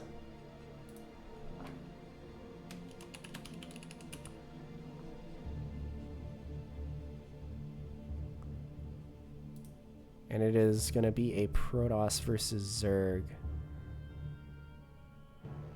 Oh, no, sorry. Protoss versus Terran. Zul Unique is a Terran player. All right, everything's set up. Let's get right into the action. Let me just not spoil the replay for myself. Spotting on the top right-hand side. Our Terran player playing for Penis Prophecies. Team Penis. Team Penis. Team Penis. Penis, Penis, Penis. It is Zul Unique. Spotting on the bottom left. Playing for team that time I got reincarnated into the StarCraft universe and forced to play every week for a team whose name I did not vote for, or else my balls get electrocuted. It is Rykles. And what are we doing? Pylon beside the main? Now this is a tile set. I agree with you. Yes, this map is Starfire Shard. It's not Tears of the Comet. It's Starfire Shard. That's the map name. And our Terran player building a depot in the natural. Are we going to see 14 command center? Is that what we're going to see? Out of our 1,000 to 1,300 players, we're going to see CC first? This could be a gasless expand, but CC first would be legendary. If Zell Unique goes CC first, that's legendary. Nah, gasless. Nah. I believe Zell Unique sometimes goes Bio TVP. That would be a treat to see. Oh, this wasn't even gasless. Bro, he just decided to put the SimCity here, which, you know what? Fair. This is like a high ground natural. So the last thing you want ever as any race in any situation, or not in any situation, any race in any matchup, is you're stuck in your main and your opponent is camping the high ground in your natural. That is like the worst thing. Zealots walk right through that hole. Oh my god, you're right. This is the wrong SimCity. This is the wrong SimCity. Barracks on the left, depot on the right. But I don't think Reichel's built a Zealot, so I feel like this is something Reichel punishes like next game. like if he comes in here, scouts this, he should be like, all right, next game I go Zealot. Because, I don't know, I feel like at this point, like, can you even still punish this? The goon is already halfway done.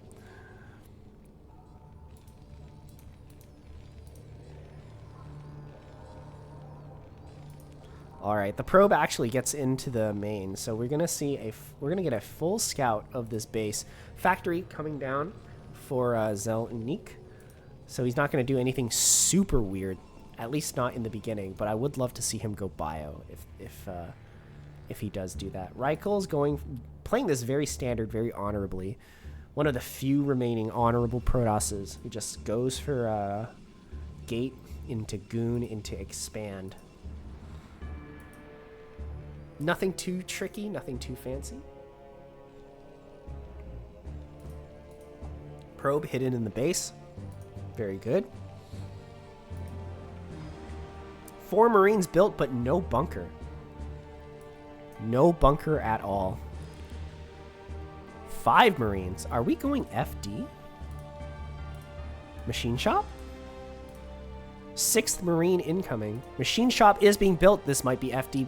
3rd depot. And as Protoss, you come... Oh my god. Reichels comes back in. Wait, what? This is 2-fact. Zell Unique. Well, I mean, I guess if he plays bio, it's no surprise that he would also play this. This should come as no surprise. We're building vultures. We're going mines? What kind of 2-fact? Wait, what?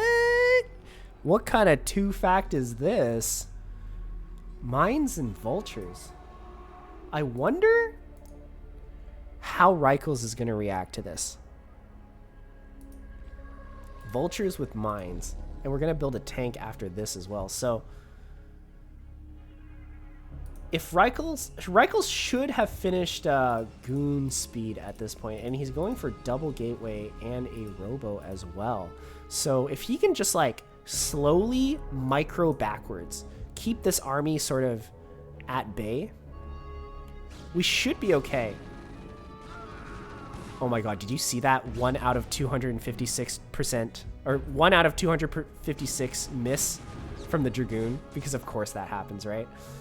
All right, we're starting to move out as Terran. But honestly, Reichels is doing a pretty good job of microing the Dragoons back.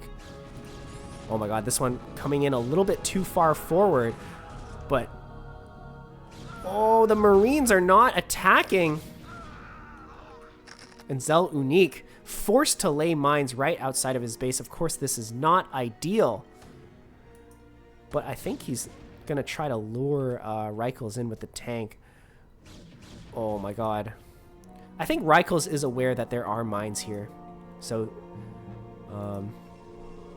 good on him for not trying to commit into that. But this factory is in fact finished. There are 3 vultures already massed up here, with Vulture Speed finishing soon. I think Reichels is just not, he's not aware that there's no base here. Like if we look at Reichels' vision, he might assume that because of the way Terran is posturing that there's a base there, but there is in fact no base here. And oh no, don't move out the Dragoons. Don't do it, Reichels. We need the Dragoons at home to defend this random run by that nobody would ever expect. Like, who would expect this? Okay, these units are moving out. Reichels is actually doing a full-on retreat. I don't know if this is the right move. But there are 2 tanks out. There are many vultures out on the field. 4 Marines are still alive, and the vultures from the left-hand side have come in. But unfortunately, they are not going to get that a whole lot done. Only 2 mines go down, but that does in fact block these 3 Dragoons from retreating, and they might actually go down. One of the mines gets set off. Reichels trying to micro around the mines, but in the chaos, Zell Unik sneaks a vulture through. 3 Dragoons left. They did manage to kill both tanks, so that is a good victory for the Protoss, but so many mines are already out on the field. One of the vultures actually gets snuck into the base, but he didn't end up getting any damage done. Oh my god. And I think Protoss has this. I think Reichels has this game in the bag. As long as he doesn't lose literally everything. As long as he does not let the vultures in. He has the observers. He has the ability to deal with these mines. He's going up to 4 gateways at this point and Citadel. So he's getting all the tech and infrastructure that he needs for this game. Meanwhile, Terran still does not have a second base. And now the mines that he's laid are for naught as the observer sees all.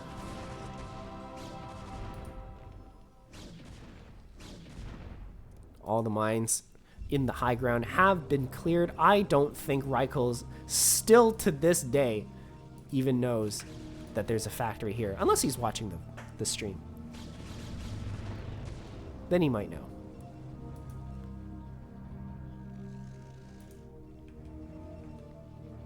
But yes, Protoss got this game.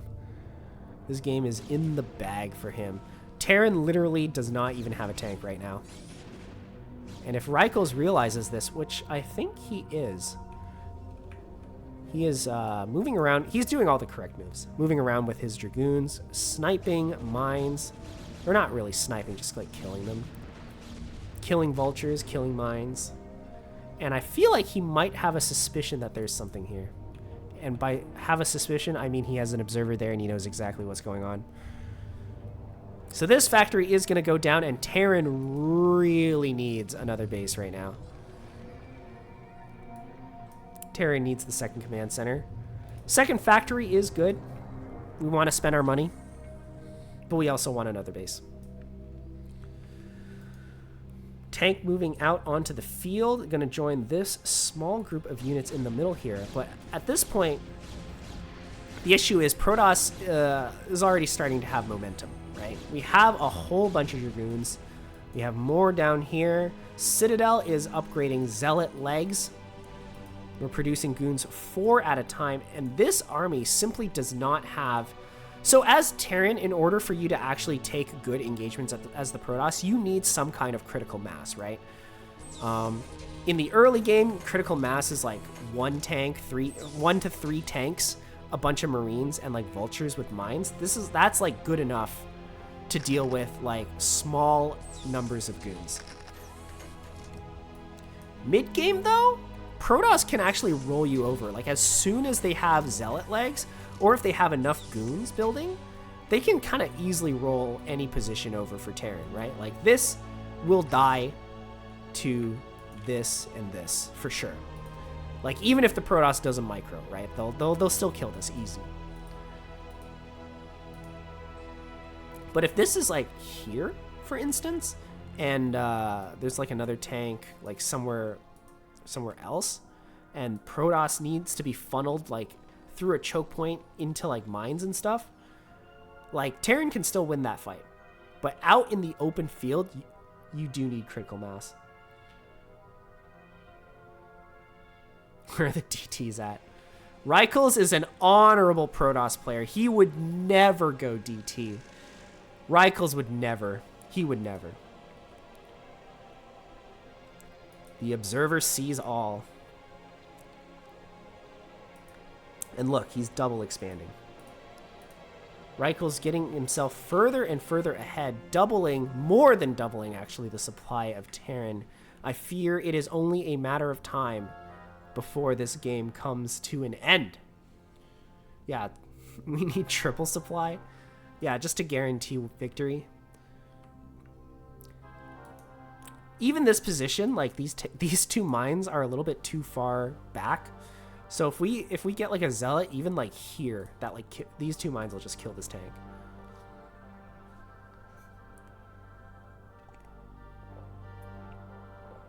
This game, everything is coming up Rykles. I think Zell Unique had a really good build in the early game, right? Like, if he recognized that he could just like insert the vultures into Rykles' base like that, instead of trying to come out, lay a bunch of mines, and fight the Dragoons in the middle of the map. Or not in the middle of the map, like outside the natural. I think this game could look a little bit different. Wait, are these Goliaths on patrol? Oh my god, they're on patrol.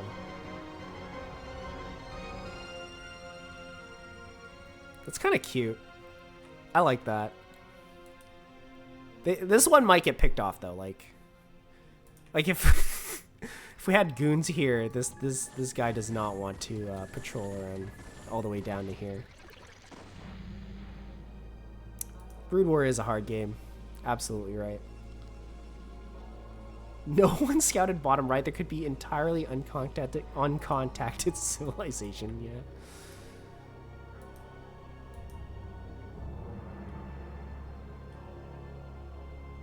Oh my god. Look at these guys patrolling. Look at them go.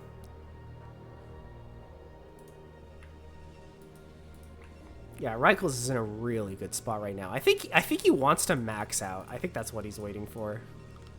He's getting Arbiters. He's getting High Templar. He has 4 bases. I think Rykles is looking to mass up and... Oh, actually, look. He's moving out right now. I think he has his control groups of units.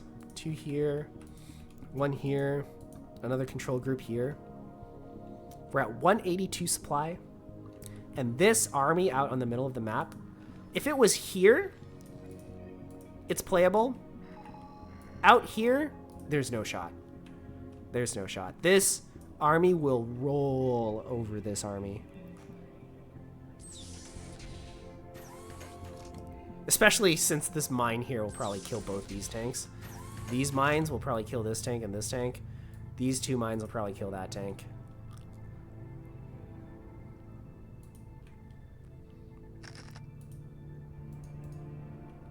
Oh my god, Rykles getting a 5th base.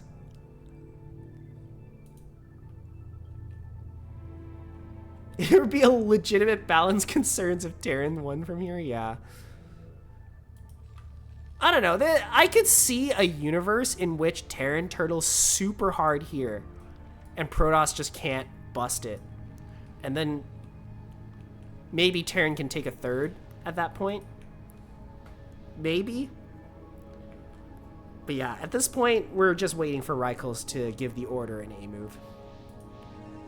Arbiter is out. Our 5th control group of Zealots are out. And in we go. In we go. Oh my god, this mine, this mine, this mine, this mine. I think it... I'm actually not sure. Either way, it doesn't matter. This army is toast. Even with these reinforcements, they're just coming in to die. GG gets called from Zell Unique, and he is up Reichels is up 1-0, which I already put on the scoreboard because I forgot to remove the score from last game. Okay. Oops, I forgot to switch my screen to my chatting screen.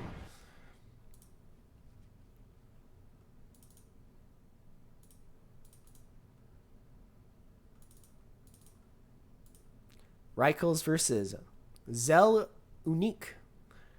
Game number 2 is now starting.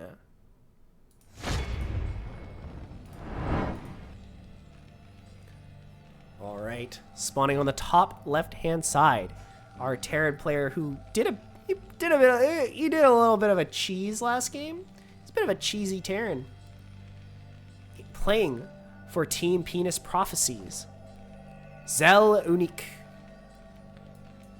And on the bottom left-hand side of Tears of the Comet. Yes, Tears of the Comet. Playing for the one and the only team. That time I got reincarnated into the StarCraft universe and forced to play every week for a team whose name I did not vote for, or else my balls get electrocuted. It is Reichels. Penis Prophecy's got that big click energy. You're so right. Although I think big click energy is that a CPL team? I don't think that's is that one of the NSL teams? Nah. We got Vespine Junkies, Fortunate Sunken, Power Bottoms, We Clap Back, Battle Cheesers operational, and these two.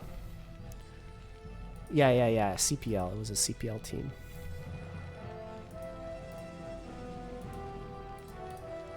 All right. Zell Unique going for the wall off. Unfortunately, he does not realize that there are actually like these terrain markings that tell you how you're actually supposed to wall off. So it's barracks here, depot here, depot here. That's a tight wall off. Let's see that CC first after.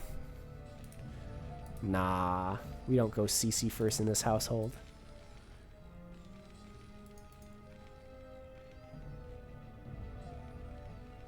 All right, so the probe comes in, and I do believe Reichels scouts him first and should see that.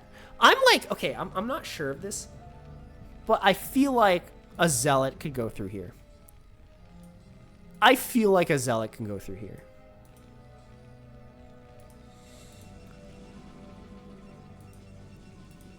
And that is what Reichels is doing. He is making a Zealot. See, we did do some adjustments, right? Reichels spotted the incorrect SimCity from the Terran player, and he is adjusting by making a Zealot. We should always punish. Okay, I don't know why I wanted to say we should always punish Protosses for their bad behavior, but I realize it's the Terran that's on their bad behavior at this point, which almost never happens. I don't know how. Okay, I know this SimCity is wrong. I just don't know how wrong. You know, I know you're not supposed to do this. I don't know. I don't remember why you're not supposed to do this. But all I know is that it's wrong. But look at this. Zell Unique going for second barracks. He's going to go for a 2 barracks play with +1. This is some new build. Fast +1 bio. Fast +1 bio. Have you guys ever seen anything like this? I think he did this to me once, maybe last NSL. That's so funny. Reichel's not even gonna scout with the Zealot. This might be devastating, actually. Like, we don't know this is happening. Like, this could in fact break. All right, we're moving out with the singular Zealot and Dragoon. The Zealot doing a very good job of making sure this Dragoon doesn't go off by himself. Look at how he's like blocking him. That's so funny. It's just, this is like all the fast walkers who complain about slow walkers walking in the hallway. If you guys remember like high school, just like, oh my god, walk faster. All right, we're already moving out. We only have 1 minute and we're already moving out.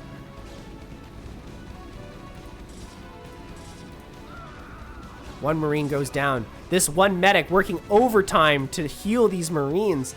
And Rykels is going to be pushed back. Stim actually just going to finish like right now.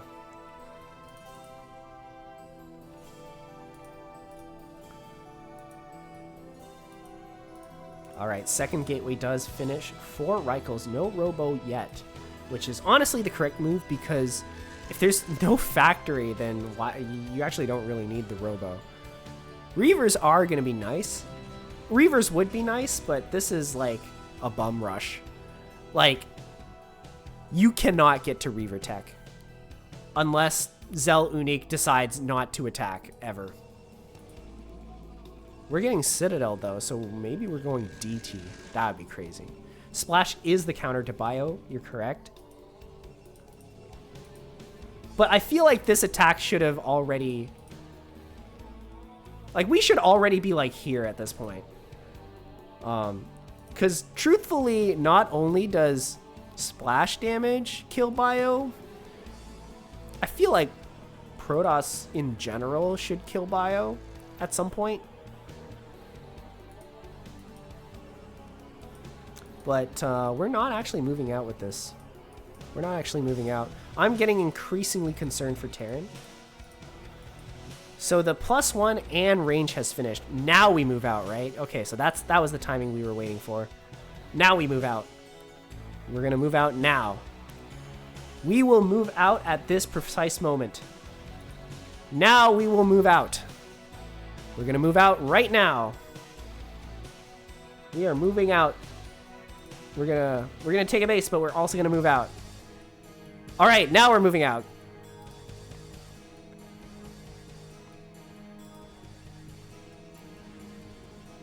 I have a feeling Zell Unique is not actually going to attack. But if he doesn't attack, Rykels might actually get the space that he needs to get tech. And any Protoss tech will beat Bio. He does have one Comsat stage. Fire Bats! We're getting Fire Bats? Fire Bats. Zell Unique. I'm afraid to tell you this is not the way to play Bio. The idea behind Bio is you want to surprise the Protoss with some kind of big attack. They're not ready for it, right? The strength with Bio is how aggressive you can be with them, right? Like, with Stim, the Marines can like sprint across the map and deal like a ton of damage before Protoss can even really react. But you cannot sit on Bio. Not against Protoss. Because as soon as the Reaver comes out, as soon as Storm comes out, even if Protoss has a whole bunch of cannons in his base, like, that all kills Bio. But okay. Now we are finally going to move out. And honestly, this is a really scary army, but we need to attack now. When Storm finishes, this army cannot do anything. This army can't do anything the second Storm finishes. If we attack right now, there's an extremely narrow window where we can win the game right now. And if Zell Unique drags his feet in attacking, he can't win this game. It has to be now. Go, go, go, attack! Stim, and attack! The Fire Bats go in, the Marines follow behind, the medics are trying to heal them. But unfortunately, Storm has finished. And the game is over. It only took 2 storms.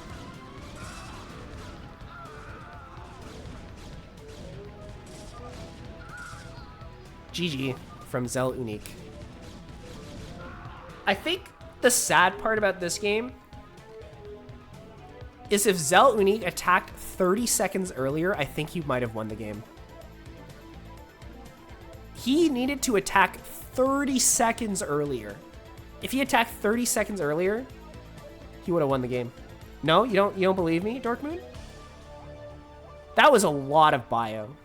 90 seconds earlier? Storm was not finished 30 seconds ago. Okay, Storm finished, but the Templar didn't have enough the Templar didn't have enough energy.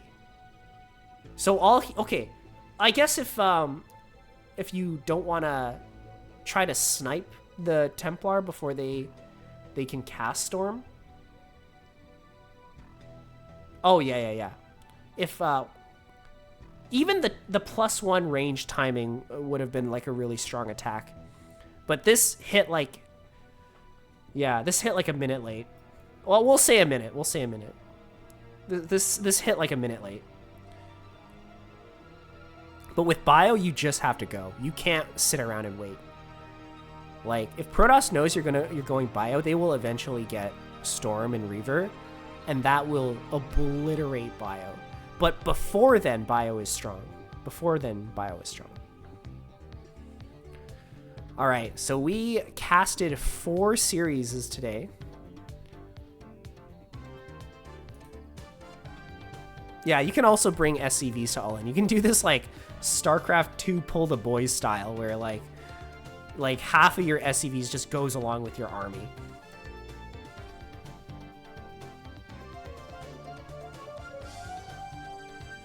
Rice Hat versus Anderson now? Actually, it's only like 10:30 for me.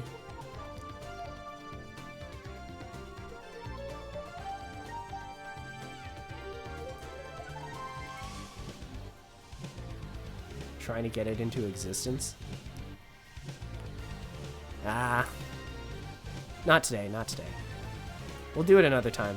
It's a best of 7 and it's like we're playing for money. I don't know if I want to play it if I'm not feeling it. All right, guys. Thank you guys all for watching. We casted 4 series today. We casted Nomad and Ajiang. We casted Zell Unique versus Reichels at the very end. Abji versus Aggie. And of course, Fire Hex versus Inside Job 911 USA. Thank you guys all for watching my cast. I will see you guys in the next one. And let's see if we have anyone we can raid today. Let's see if there's anyone we can raid. Who's playing StarCraft right now?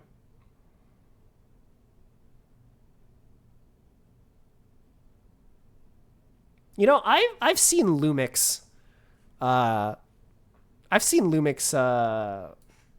Promoting his stream in CPL. He's a CPL guy. We'll raid him. We'll see what he's up to. All right, guys.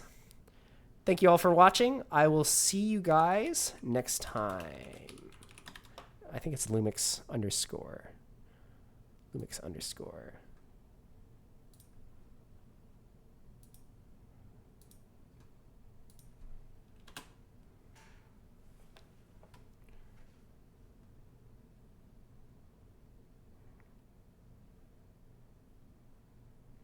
All right. See ya.